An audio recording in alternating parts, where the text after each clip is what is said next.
The title of today's podcast is Investment Banking. Investment banking is a way of arranging funds from someone who wants to give the funds to somebody who needs them.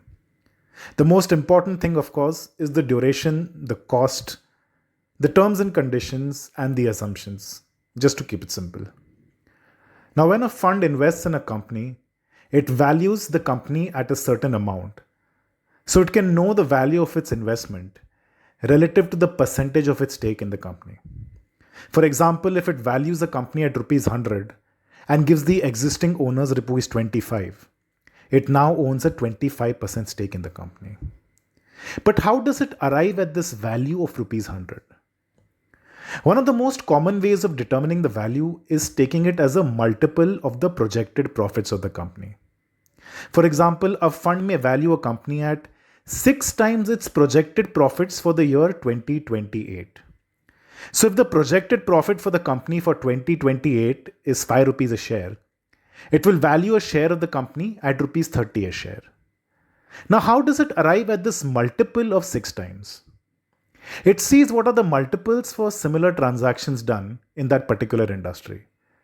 For example, if the fund is investing in a healthcare company, it will see at what multiples transactions have taken place in that space and likely to consider that in its decisions.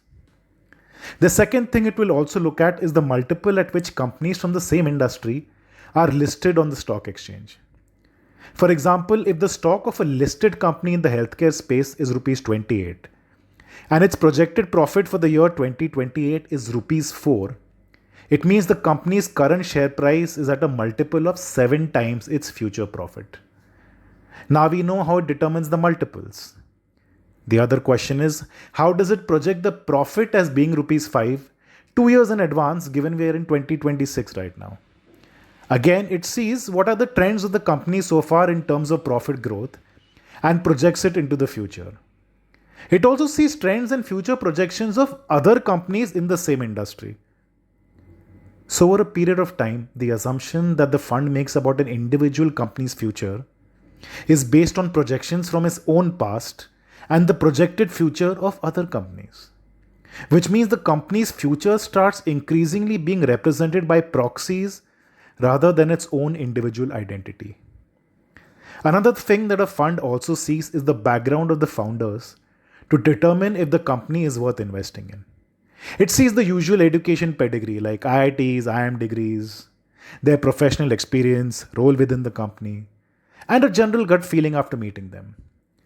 However, the fund does not dwell into how the promoters treat the waiter at a restaurant, what is their relationship with their spouse, what is their philosophy as a parent, what are the fights over property and inheritance in their families, and the potential impact any of these could have on their functioning.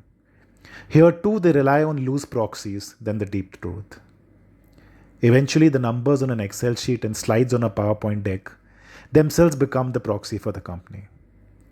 The assumptions made in creating both of these becoming grounded in narrative rather than fact. Storytelling becomes a substitute for the truth, and conjuring tricks with numbers replace reality. A human being undergoes the same journey without realizing it. This podcast was not about investment banking. Good night.